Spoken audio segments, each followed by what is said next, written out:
أعوذ بالله من الشيطان الرجيم بسم الله الرحمن الرحيم تبارك الذي بيده الملك وهو على كل شيء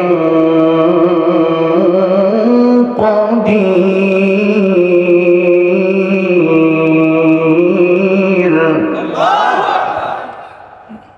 الذي خلق الموت والحياة ليبلوكم أيكم أحسن عملا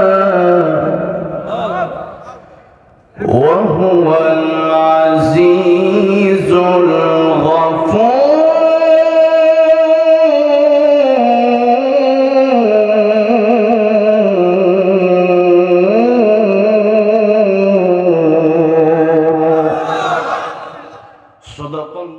একদিন তোমারি নাম মসজিদ হবে এলান তৈরি থেকো তৈরি রেখো কবরের মাল সামান একদিন তোমারি নাম মসজিদ হবে এলান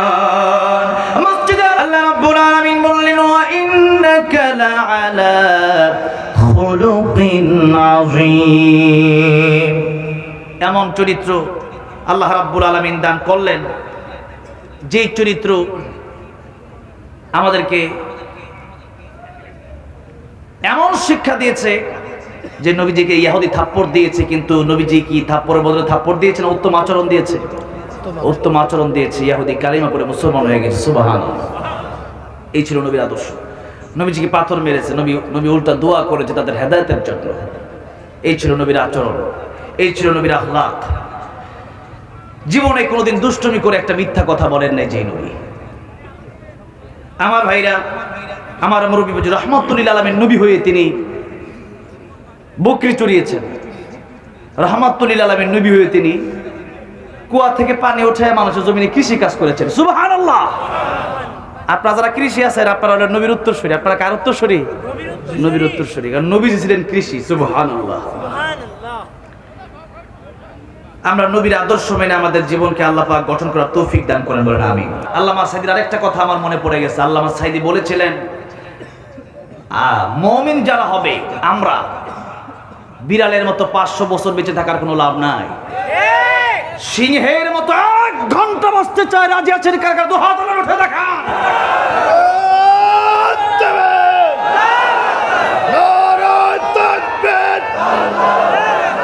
ইসলামের শত্রুরা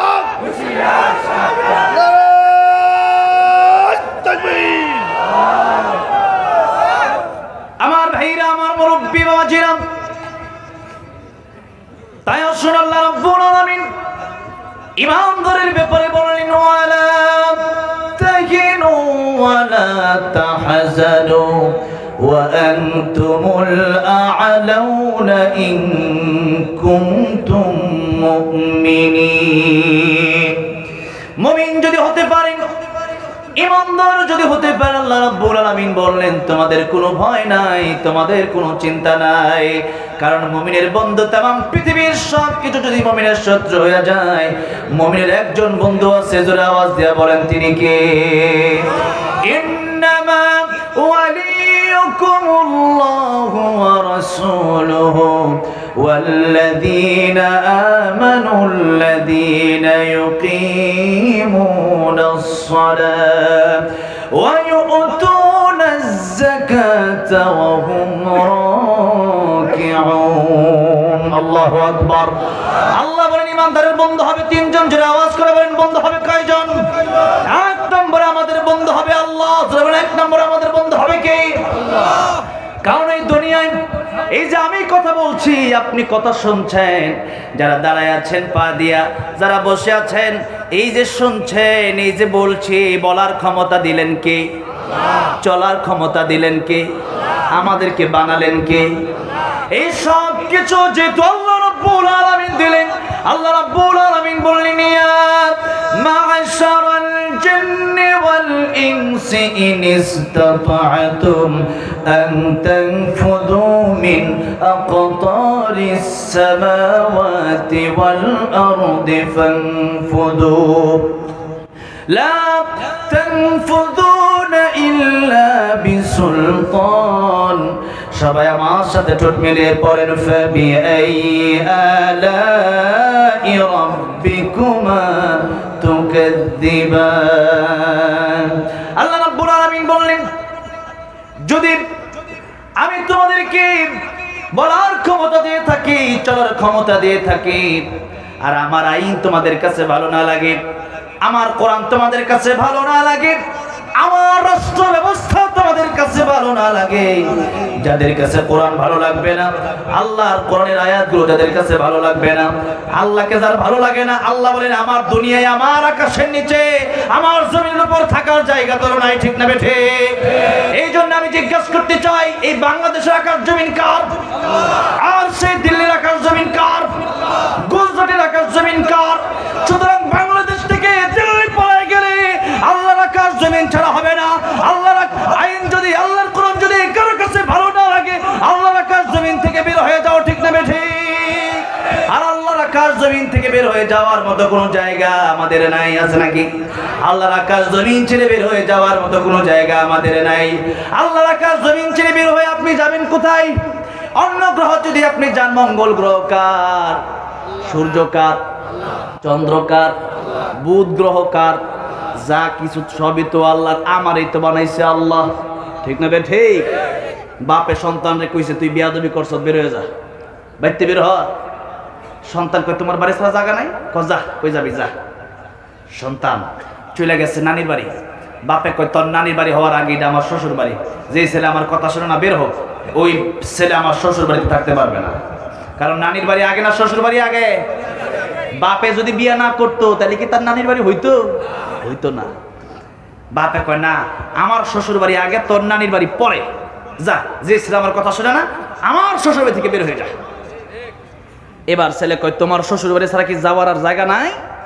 এবার গেছে খালার বাড়ি, বাপে গিয়া কয় এটা আমার শালির বাড়ি, এটা আমার ভাইরার বাড়ি, তোর খালার বাড়ি পরে, তোর খালুর বাড়ি পরে, আগে আমার, ঠিক না ঠিক? যে ছেলে আমার কথা শোনে না ওই ছেলে বের হয়ে যা, আমার শালির বাড়ি থাকার জায়গা নাই। এবার কয় তোমার শালির বাড়ি ছাড়া, তোমার ভাইরার বাড়ি ছাড়া কি আর জায়গা নাই? এবার গেল ফুফুর বাড়ি, কি সামনে গেল না পিছে গেল? কাছে গেল না দূরে গেল? কাছে গেছে। আগে তো ছিল হ্যাঁ দুঃসম্পর্ক, এটা তো রক্তের সম্পর্ক ছিল না। আর এখন ফুফুর বাড়ি, বাপের একবার রক্ত, হ্যাঁ মায়ের বাপের রক্তটা লেগে আছে, ফুফুর বাড়িতে আসছে। এরকম ঘটনা ঘটে নাই? অনেকেরই ঘটছে। এবার বাপে কয় এটা তোর ফুফুর বাড়ি পরে, আগে আমার বোনের বাড়ি, ঠিক না ঠিক? আগে আমার বোনের বাড়ি, যে ছেলে আমার কথা শোনে না ওই ছেলে আমার বোনের বাড়ি থাকার অধিকার তার নাই।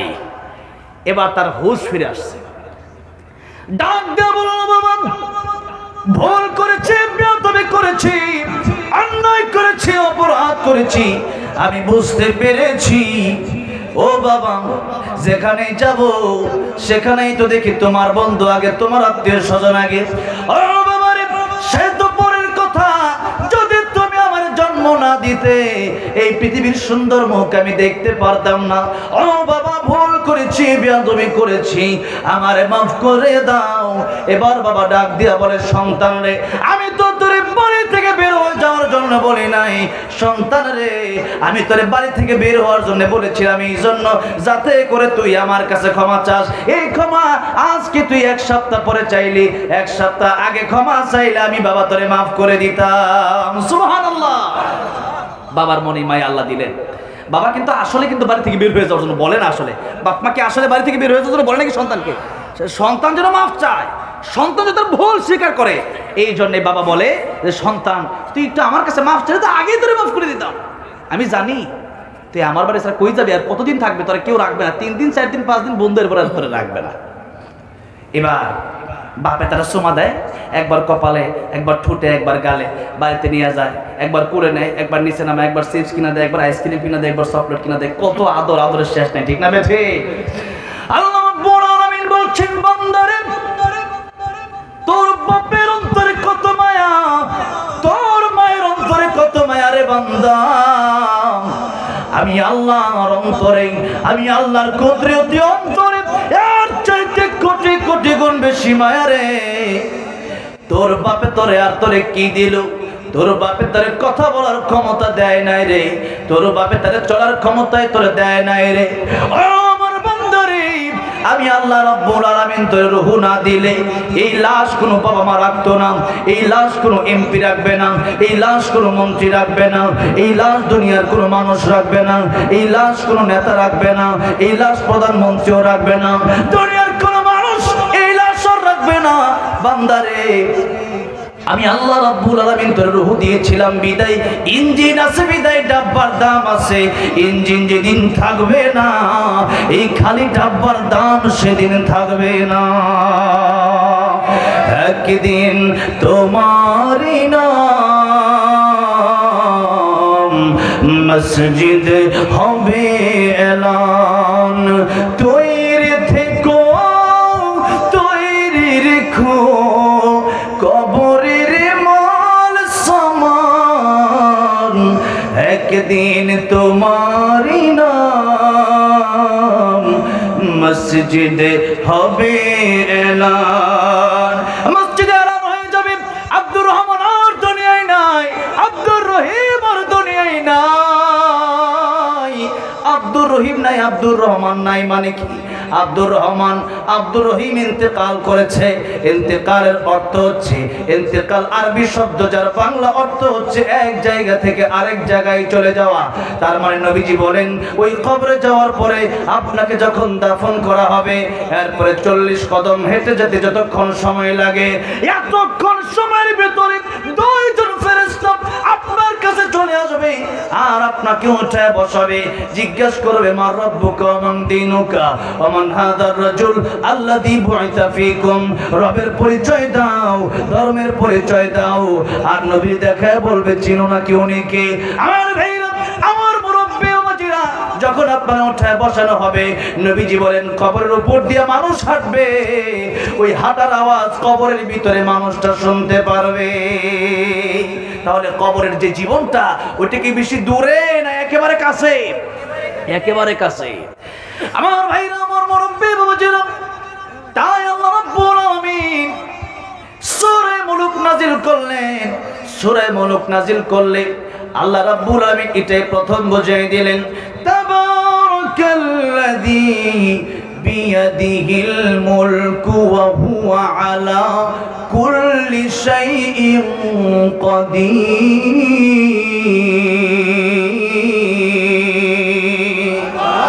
আল্লাহ রাব্বুল আলামিন বলেন, মহিমাময় সেই সত্তা যার হাতে গোটা রাজত্ব, তার মানে মূল মালিক গোটা রাজত্ব।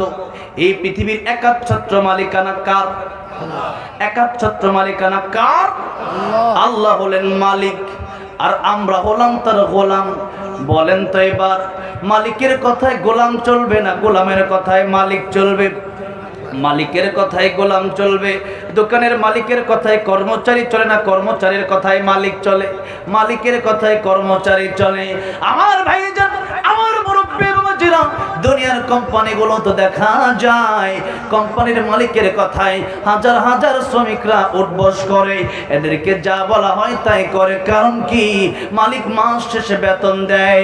কিন্তু আপনি একটু চিন্তা করেন না, যে আল্লাহ রাব্বুল আলামিন আমার হাত দিলেন কাজ করার জন্য, যে আল্লাহ আমার চোখ দিলেন দেখার জন্য, যে আল্লাহ আমার বিবেক দিলেন বোঝার জন্য, যে আল্লাহ আমার পা দিলেন চলার জন্য, এই মালিকের কথা শুনে 24টা ঘন্টার ভিতরে 12 ঘন্টা দিলাম মালিকের, দুনিয়ার মালিকের, আর 12 ঘন্টা আমার নিজের জন্য ঘুম, খাওয়া দাওয়া আর ঘোরাফেরা করার জন্য দিয়ে দিলাম।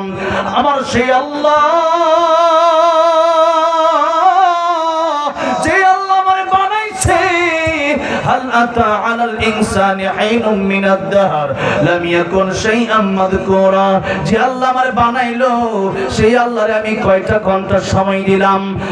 বন্ধুরে, আপনার বিবেকের কাছে আপনি প্রশ্ন করেন, যে আল্লাহ আমারে বানাইলো, যে আল্লাহ আমার কথা বলার ক্ষমতা দিল, যে আল্লাহ আমার দেখার ক্ষমতা দিল, যে আল্লাহ আমার কাজের ক্ষমতা দিল, যে আল্লাহ আমার চলার ক্ষমতা দিল, ওই আল্লাহর জন্য 24 ঘন্টা থেকে কমপক্ষে 1 ঘন্টা দেওয়ার দরকার আছে না নাই?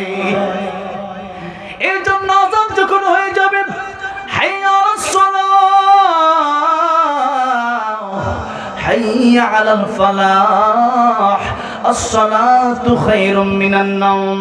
কাবা ঘরে যখন আমি গেলাম, প্রথমে কাবা ঘরে যাওয়ার সময় এত গরম, গরমের কারণে ঠোঁটগুলো ফেটে যাচ্ছিল। বাংলাদেশে ফাটে শীতের কারণে ঠোঁট, আর আরবে গরমের কারণে ঠোঁটগুলো ফেটে যায়, এত গরম। এই গরমের কারণে একটা দোকানে আমি গেলাম একটা মেরিন কেনার জন্য, লিপজেল কেনার জন্য, একটা লিপজল দেওয়ার জন্য বললাম। দোকানটা খোলা, কিন্তু তিনি বললেন আমারে, না, হাইয়া আলাস সালাহ, হাইয়া আলাস সালাহ, নামাজের দিকে আসো, কোরআনের দিকে আসো, এখন মেরিল কেনার সময় না, দোকান খোলা থাকবে কিন্তু মেরিল তোমার আমি দেব না, তুমি যত লক্ষ টাকাই দাও মেরিল তোমার আমি দেব না। ও বাংলাদেশের মুসলমান, আজকে আপনি বাংলাদেশে জন্ম নিয়া মুসলমান তো দাবি করেন, নামাজের সময় নামাজে যান না, কোরআন তেলাওয়াত জিজ্ঞেস করলে আপনি কোরআন পারেন না, দুনিয়ার জন্য সব কিছু করলেন, আল্লাহর জন্য আপনি কি করলেন? জীবন তো চলে গেল, 60 বছর 70 বছর অনেকে পার হয়ে গেল, এরপরও আপনার মুখে আপনি দাড়িটা কেন রাখলেন না? আপনার বউটা এখনো কেন পর্দা করে না? আপনার মেয়েটা এখনো কেন পর্দা করে না? আপনার দোকানে এখনো কেন সুদ চলে? আপনি কেন এখনো ঘুষ খান? আপনি কেন এখনো নেশা করেন? আপনি কেন এখনো মদ পান করেন? আপনি কেন এখনো সিগারেট খান? আপনি কেন এখনো নামাজে যান না? মনে কি হয় না যে আমার মরতে হবে? এই হাতি কুমরুলের, এই সিরাজগঞ্জের হাতি কুমরুলের মরে কত মানুষ অ্যাক্সিডেন্ট হয়ে মারা গেল। আমি আর আপনি আজকে ওয়াজ মাহফিল শেষ করে বাড়িতে যেতে পারবো, এই গ্যারান্টি আমার আছে নাকি? এই গ্যারান্টি আমারও নাই। আপনি অবশ্যই বাড়িতে যেতে পারবেন, সেই গ্যারান্টি আপনারও নাই, আমারও গ্যারান্টি নাই, আপনারও গ্যারান্টি নাই। গ্যারান্টি যেহেতু নাই, কিন্তু একটা জীবনের গ্যারান্টি আছে। আল্লাহ রাব্বুল আলামিন বললেন, সুম্মা ইউমিতুকুম সুম্মা ইউহয়িকুম সুম্মা ইলাইহি তুরজাউন। ও বান্দারে, তোর জীবন আমি আল্লাহ রাব্বুল আলামিন যে দিলাম, এই জীবন থেকে পরকালে তোমার যেতে হবে, এরপরে আমার কাছে আবার ফিরে আসতে হবে। ওইটাই হলো আসল জীবন। আসল জীবনের জন্য কিছু করলেন না, এই জীবনের শেষ আছে। বাড়ি করলেন, গাড়ি করলেন, টাকা পয়সা জমালেন, এখন যেদিন নতুন বিল্ডিং করছেন, ওই দিন যখন বিল্ডিং গিয়া পা দিবেন, আপনি দেখলেন মালাকুল মউত আজরাইল হাজির হয়ে গেছে। আপনি বলেন, মালাকুল মউত আমার একটু সময়ের জন্য, একটা মিনিটের জন্য বাড়িতে একটু ঘুরে আসার সুযোগকে দেওয়া যায় না?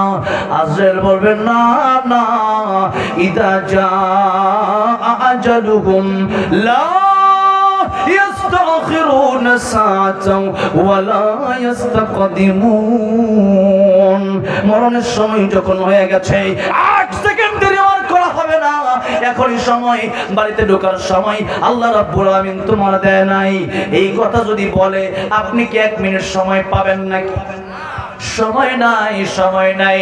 আমার বন্ধুরে, আমার মুরব্বী বাবা জিরারে, এই দুনিয়াতে আল্লাহ রাব্বুল আলামিন আমার পরীক্ষা করার জন্য পাঠালেন, আপনার পরীক্ষা করার জন্য আল্লাহ রাব্বুল আলামিন পাঠালেন।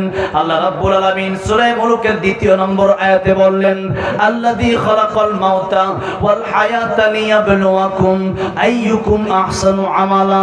বান্দারে, আমি আল্লাহ মউত সৃষ্টি করলাম, আমি আল্লাহ হায়াত সৃষ্টি করলাম। এই মউতের কথা আল্লাহ আগে বললেন, এর 2টা কারণ। জোরে বলেন, কয়টা কারণ? 2টা কারণ। 1 নম্বর কারণ হচ্ছে, আগে আমরা ছিলাম মৃত। মৃত মানুষ দুনিয়াতে জন্ম নেয় কি নেয় না? দুনিয়াতে যদি মৃত লাশ জন্ম নেয়, ওইটা কি বাপ মা রাখে নাকি? ওইটা দাফন করে দেয়, ওইটা মাটিতে পুঁতে দেয়, কারণ ওর কোনো দরকার নাই। যে স্ত্রীর জন্য আপনি এত পাগল, এই স্ত্রীকে যদি আপনি বলেন স্ত্রী রে আমার ছাড়া তুমি একটা দিন একটা রাত থাকতে পারো না, আমি তোমার জীবনে কি না দিলাম, ওই স্ত্রী রে আমারে তুমি একটা রাত তোমার সাথে থাকার সুযোগ করে দিবা। স্ত্রী বলবে মরার পরে তোমার কোনো জায়গা নাই। আর যদি বলে হ্যাঁ ঠিক আছে তোমার আমি অনেক ভালোবাসি, মরার পরে আমি তোমার জায়গা দেব, কিন্তু দেখা যায় না না পৃথিবীর কোন স্ত্রী কোন স্বামীর মৃত্যুর পরে আর জায়গা দেয় না, পৃথিবীর কোন মা বাপ তার সন্তানের মৃত্যুর পর জায়গা দেয় না, পৃথিবীর কোন সন্তান তার মা বাবার মৃত্যুর পর জায়গা দেয় না। কারণ জানে আব্দুর রহমানের ইন্তেকাল হয়ে গেছে, মানে এক জায়গা ছেড়ে আব্দুর রহমান আরেক জায়গায় চলে গেল, আব্দুর রহিমের ইন্তেকাল হয়ে গেল, আব্দুর রহিম ইন্তেকাল করে দুনিয়া থেকে কবরে চলে গেছে, তার খালি ডাব্বার কোনো দাম নাই, খালি ডাব্বা রাখলে এটা পচে যাবে গলে যাবে, আমার বাড়িঘর নষ্ট হয়ে যাবে। বলো তো বাড়িঘর তো তার না, বাড়িঘর তো আপনার, কিন্তু বাড়িঘর আপনার কি হলে কি হবে? আল্লাহ রাব্বুল আলামিন বলেন ইয়াউমা লা ইয়ানফা'ু মালুন ওয়ালা বানুন ইল্লা মান আতাল্লাহা বিকলবিন সালিম। আমি আল্লাহর কাছে সম্পদের কোনো কাজ আসবে না, সন্তানাদি কোনো কাজে আসবে না, আমি আল্লাহ রাব্বুল আলামিনের কাছে তোমার ভালো একটা অন্তর যদি থাকে ওইটা কাজে আসবে। এই জন্য মুসলমান এই দেহের জন্য দুনিয়াতে বাড়িঘর কম বানায়া আখিরাতের জন্য বাড়ি বানানোর দরকার আছে না নাই? আখিরাতে ঈমান নিয়ে লিয়াবলুয়াকুম আইয়ুকুম আহসানু আমালা, সবচাইতে কম ঈমান যার হবে এই দুনিয়ায় পরীক্ষায় দিয়া যারা 33 নম্বরে পাস করে এরাও তো পাস, এরকম কম পাস যারা করবে, কম নাম্বার যারা পাবে, এদের ঈমান হচ্ছে সবচেয়ে কম ঈমান। এই পৃথিবীতে যার সবচেয়ে কম ঈমান হবে, বুখারী শরীফের হাদিসে এসেছে আল্লাহর নবী বিশ্ব নবী রাহমাতুল লিল আলামিন বলেছেন তারে জাহান্নামে পোড়ানো হবে, কত কোটি কোটি বছর সে জাহান্নামে জ্বলবে এটা আমরা বলতে পারি না, এটা আমার আল্লাহই ভালো জানে। এবার সেই ব্যক্তি জাহান্নাম থেকে আমার আল্লাহর ডাক দিয়া বলবে আয় আল্লাহ তুমি রহমান, তুমি রহিম, তুমি গফফার, আল্লাহ গো জাহান্নাম থেকে কি আমার একটু মুক্তি দেওয়া যায় না? আমার জান্নাতে যাওয়ার কোনো দরকার নাই। এবার আল্লাহ রাব্বুল আলামিন তারে জাহান্নাম থেকে বের করে আনবেন, জাহান্নাম থেকে বের করে আনার পরে আল্লাহ রাব্বুল আলামিনকে বলবেন আল্লাহ এখানেও আমার ভালো লাগে না, আল্লাহ জান্নাতের একটু কাছে কি আমার নেওয়া যায় না? আল্লাহ বলবেন এটাই তোর শেষ আবদার। এবার বান্দা ডেকে বলবে আল্লাহ এটাই আমার শেষ আবদার। অনেক লম্বা ঘটনা, একটু একটু করে বান্দা আগায়। এবার বান্দা জান্নাতের কাছে যাওয়ার পরে বান্দা শুনতে পারবে জান্নাতের ভিতরে কিচিরমিচির আওয়াজ হয়, পাখির আওয়াজ হয়, কত সুন্দর আওয়াজ, যে আওয়াজ জীবনে কোনোদিন কোনো কান শুনে নাই, যে নিয়ামত কোনোদিন কোনো চোখ দেখে নাই, যে নিয়ামত কোনোদিন কোনো মন অন্তর কল্পনা করে নাই। এত সুন্দর আওয়াজ শোনার পরে আল্লাহ রাব্বুল আলামিনকে ডাক দেয়া বলবেন আল্লাহ রাব্বুল আলামিন আমারে কি একটু জান্নাতে যাওয়ার সুযোগ দেওয়া যায়? যাব আবার আমি বের হয়ে চলে আসবো। সুরে বলা যাবে না সুবহানাল্লাহ? আল্লাহ বলবেন বান্দারে তোর যাওয়ার সুযোগ আমি আল্লাহ রাব্বুল আলামিন দেব, কিন্তু তুই আবার বের হয়ে যাবি তো? বান্দা বলবে হ্যাঁ আল্লাহ আমি বের হয়ে যাব। এবার আল্লাহ রাব্বুল আলামিন তার একটু ঢোকার সুযোগ দিবে। যখন ঢোকার সুযোগ দিবে তখন দেখেন এই হাদিসটাকে মুহাদ্দিসিনে কেরামগণ বলেছেন হাসির হাদিস। কিসের হাদিস? হাসির হাদিস। কারণ এই বান্দাটা এমন একটা কথা বলবে যে এই কথাটা শুনে আমার আল্লাহ নিজেই হাসবে। কোন সুবহানাল্লাহ। দেখেন আমার আল্লাহ হাসবে। এবার বান্দা বলে আল্লাহ আমার সবচেয়ে কম ঈমান, মানে আর কোন ঈমানদার জাহান্নামে নাই, ওই সবচেয়ে শেষ, সবার শেষে বের হলো এবং সবার শেষে জান্নাতে ঢুকলো। এবার এই লোকটাকে যখন আল্লাহ ঢোকার পারমিশন দিয়েই দিল, কিন্তু কথা ছিল কি যে লোকটা আবার জান্নাত থেকে বের হয়ে যাবে, ছিল কি ছিল না? ওয়াদা ছিল। কিন্তু বান্দা এবার জান্নাতে যাওয়ার পরে এখন আর বের হয় না। সুবহানাল্লাহ। আমার আল্লাহকে কিরে বেরোস না কেন? এবার বান্দা ডাক দেখো আল্লাহ আমি যদি বের হয়ে যাই তুমি বলো তো আমার ওয়াদার দাম বেশি না তোমার ওয়াদার দাম বেশি? দামটা কার ওয়াদার দাম বেশি? আল্লাহর ওয়াদার দাম বেশি। আল্লাহ আমি তোর জীবনে কত ওয়াদা ভঙ্গ করছি, আই আল্লাহ আমি তো বান্দা, তাও ইমানদারদের ভিতরে সবচেয়ে কম ইমান আমার। আর তুমি আল্লাহ, তুমি রহমান, তুমি রহিম, তুমি গাফফার। আল্লাহ আমার আর সম্মানের কি আছে? আমি নাপাক পানি থেকে তৈরি হয়েছি, জাহান্নামে জ্বলতে জ্বলতে আঙ্গার হয়েছি। আল্লাহ এরপরে জান্নাতে আসলাম, আমি আর আমার দাম আর আছেই বা কতটুকু? আল্লাহ তুমি বলো আমার ওয়াদার দাম বেশি না তোমার ওয়াদার? আল্লাহ কয় আমার ওয়াদার দাম একটু বেশি। সুবহানাল্লাহ। আল্লাহ আমার ওয়াদা রাখতে গেলে তোমার ওয়াদা ভঙ্গ হবে, তোমার ওয়াদা রাখতে গেলে আমার ওয়াদা ভঙ্গ হবে। সুবহানাল্লাহ বলেন। আমার ওয়াদা যদি রাখতে চাই, আমি যদি জান্নাত থেকে বের হয়ে যেতে চাই, তোমার একটা ওয়াদা ছিল এটা ভঙ্গ হয়ে যাবে। সুবহানাল্লাহ। আমার আল্লাহ কয় আমার ওয়াদা কোনটা? দেখেন ওয়াজ মাহফিল শুনলো লাভ আছে। ওই বেটা এটা জানে, এটা শুনছে খালিদিনা ফিহা আবাদা, জান্নাতে যাওয়ার পরে আল্লাহ পাক কাউকে যদি একবার জান্নাতে দেয়, আল্লাহর ওয়াদা হচ্ছে আর কোনোদিন তাকে জান্নাত থেকে বের করে দেবে না। সুবহানাল্লাহ ধরে কোন আমার আল্লাহকে ডেকে বলবে আল্লাহ তাআলা জান্নাতে আমি এসেছি, তুমি যদি আমার বের করে দাও আমি হয়তো বের হয়ে যাব, আমার ওয়াদা রক্ষা হতে পারে। কিন্তু কত ওয়াদা ভঙ্গ করলাম, এই জন্য জাহান্নামে জ্বললাম। কত ওয়াদা ভঙ্গ করিয়া আজকে চলে আসলাম জান্নাতের ভেতর পর্যন্ত। এবার আল্লাহ রাব্বুল আলামিনকে বলবেন আয় আল্লাহ তাআলা তুমি যদি তোমার ওয়াদা ভঙ্গ করো, আয় আল্লাহ তুমি না বলছো জান্নাতে ঢুকলে আর বের করতে দিবা, কাউকে বের হতে দিবা না, কেউ বের হবে না। এখন আমি বের হয়ে গেলে তোমার কোরআনের আয়াত মিথ্যা হয়ে যাবে। আল্লাহু আকবার। এখন আল্লাহ আমি বেশি বড় একটা জান্নাত চাই না, আমি থাকার জন্য একটা ঘর আমার তুমি দাও, ছোট্ট একটা ঘর। আমার আল্লাহর যখন এই কথা বলবে, আল্লাহ আমার দাম আর আছে কি? আমার ওয়াদা ভঙ্গ হয়ে গেলে তাহলে তো তোমার ওয়াদা ঠিক থাকবে, আর তোমার ওয়াদা ঠিক থাকুক ওইটাই আমি চাই। আমার কি আর সম্মান আছে? তোমার তো সম্মান, সম্মান তো একমাত্র তোমারই সম্মান। এবার আল্লাহ তার কথা শুনে খুশি হয়ে যাবেন, হাসবেন, বলেন সুবহানাল্লাহ। আল্লাহ বলেন বান্দা তুই এমন একটা কথা বলেছিস যে কথার কারণে আজকে তোকে আমার জান্নাত দিয়েই দিতে হবে। সুবহানাল্লাহ। তুমি বান্দা শুনে না, সাধারণ কোন ঘর, সাধারণ কোন জায়গা আমি আল্লাহ রাব্বুল আমিন তোরে দেব না।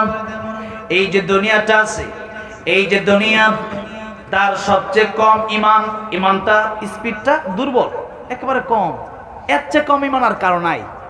এখন আল্লাহ বলবেন বান্দারে তোর সবচেয়ে কম ইমান, এই জন্য দুনিয়ার চাইতে 10 গুণ বড় একটা জান্নাত আমি আল্লাহ রাব্বুল আমিন তোরে হাদিয়া দিয়ে দিলাম। এই দুনিয়ার চেয়ে 10 গুণ বড় জান্নাত আল্লাহ দিবে। কি মনে করেন ওই জান্নাত কি মানে ঘুমামো ফজর নামাজ পড়তাম না আল্লাহ দিয়ে দিবে এমনি নাকি? এমনি দিয়ে দিবে আল্লাহ? আমাদের দেশের মানুষ কি মনে করে জানেন? ওই বাপের ঘর থেকে মুসলমান হয়েছে তো এমনি মনে জান্নাত পেয়ে যাবো। আর এখানে এমন একটা লোক আপনি মনে খুঁজে পাবেন না যে মনে করে যে আমি জাহান্নামী। ও মনে সবাই মনে করতেছে আমি তো জান্নাতের গিয়েই বসে রয়েছি।